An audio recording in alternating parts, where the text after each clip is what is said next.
Bom, meus amigos, estou fazendo esse vídeo aqui para fazer uma correção sobre o vídeo que nós lançamos sobre Fernando Haddad. Por sua vez, é um dos candidatos à presidência.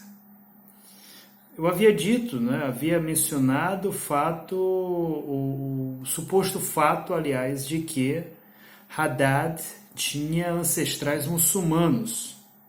Só que na verdade não é assim. Lendo a respeito dele, pode ser que haja um equívoco também nesta afirmação, porque às vezes na Wikipédia há dados errados. Eu já encontrei, por exemplo, que uma atriz muito famosa dos Estados Unidos era na realidade do Ceará, quando não era. Às vezes também tem, se você buscar Percival, acho que Percival Dantas, aparece uma foto de Heinrich Himmler, que na realidade não tem nada a ver com esse Percival. Os dois, de fato, têm algumas semelhanças, mas não são a mesma coisa. Mas, voltando aqui ao que interessa. Fernando Haddad não é nem muçulmano, nem tem ancestrais muçulmanos. A não ser que, claro, ancestrais talvez do século XIX e XVIII.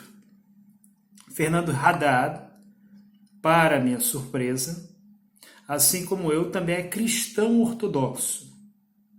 Com a diferença de que a minha ortodoxia é a ortodoxia russa e a de Fernando Haddad é a ortodoxia antioquina. Qual é a diferença da ortodoxia russa e da ortodoxia antioquina?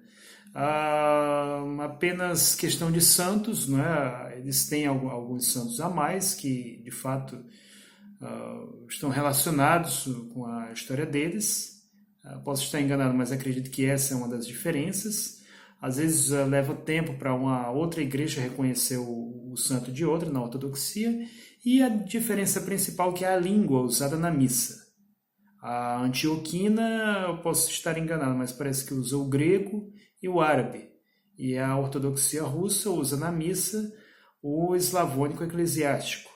Ao final da missa, o sermão é dado em língua russa. Essa é a diferença. Entretanto, essa ortodoxia do senhor Fernando Haddad é algo deveras contestável. Mesmo aqui na Rússia, existe a opinião de que existe cristão ortodoxo e batizado na igreja ortodoxa. São duas coisas completamente diferentes. O famoso batizado na igreja ortodoxa é aquele indivíduo que, como o próprio nome já diz, foi batizado, mas que não segue os princípios da religião, não segue a sua doutrina. E cristão ortodoxo é aquele que não foi apenas batizado, como também segue a sua doutrina. E a doutrina do cristianismo ortodoxo é bastante rigorosa no que diz respeito a determinadas questões como o aborto.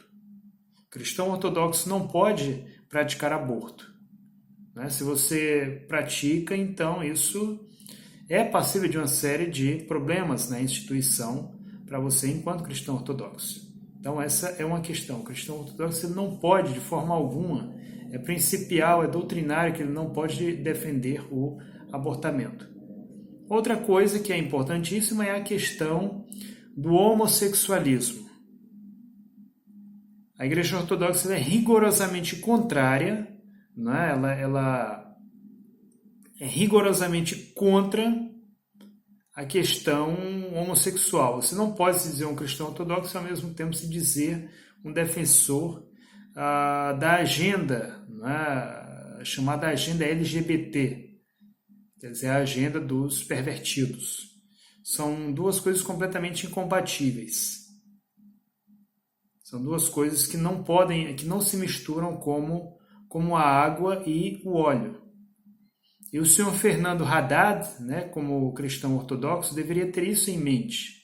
Deveria honrar exatamente as pessoas que eu não conheço, sou bem sincero aqui em dizer, a biografia deste senhor, mas tenho certeza de que muitos ortodoxos ensinaram a ele lições importantes à vida dele, a formação moral, ética dele, deram a mão, como me deram a mão aqui na Rússia muitas vezes, contribuíram para a minha formação ético-moral.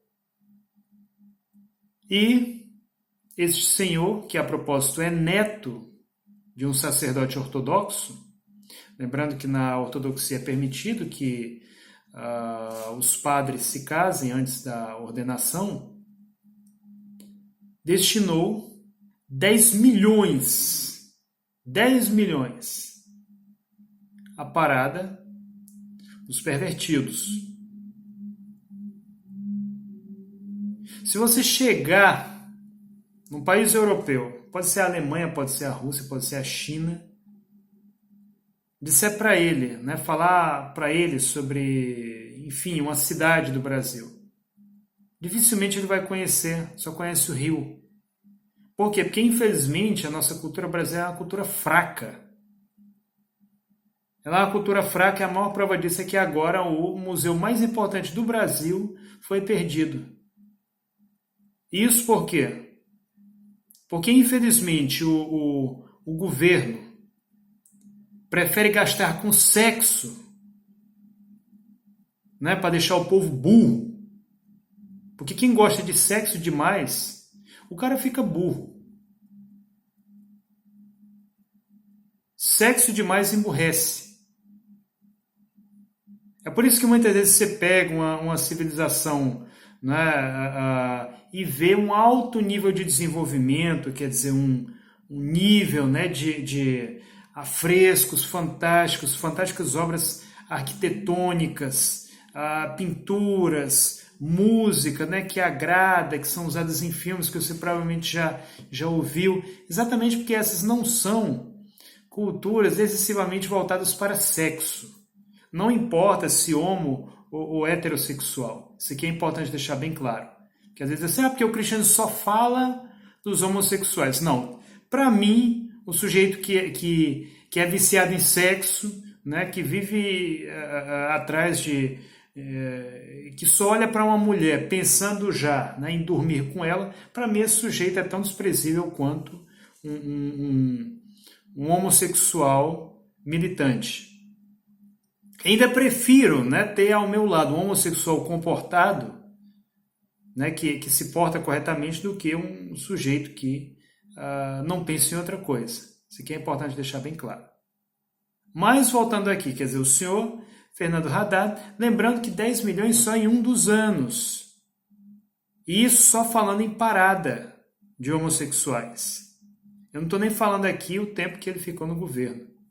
Quer dizer, dinheiro que podia ser usado para fazer uma reencenação histórica da participação do Exército Brasileiro na luta contra o fascismo na Itália.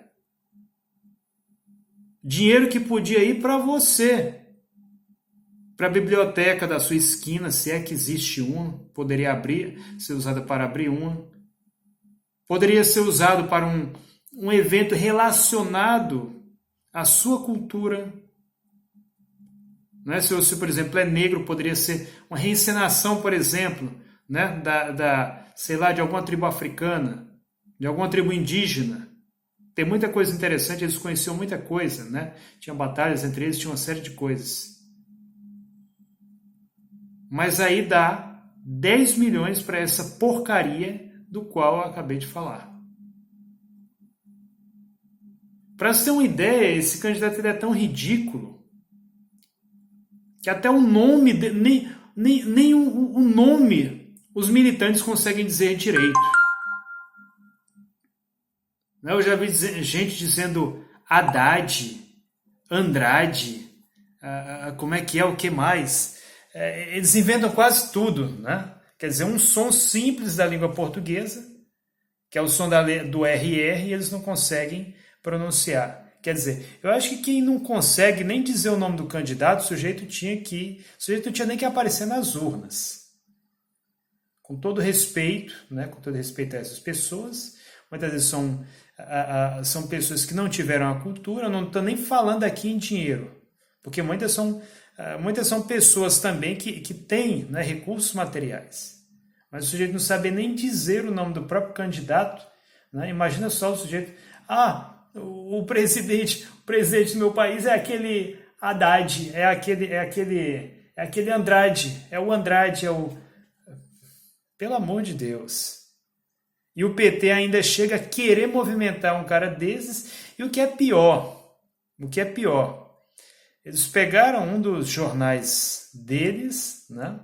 Aí vieram chamar de racista o pessoal que estava caçoando disso aí. Eu não tenho nenhuma simpatia pela Folha de São Paulo, mas a própria Folha de São Paulo fez uma matéria sobre isso aí. E eles vieram chamar o pessoal da Folha de racistas, né? Dizer que era preconceito, que era isso, que era aquilo, né? Quer dizer, para tentar deslegitimar uma coisa que é mais do que óbvia. Esse cara ele só está atrapalhando as eleições. Tem outro candidato que tem muito mais chances de tirar do jogo um canalha fascistoide, né?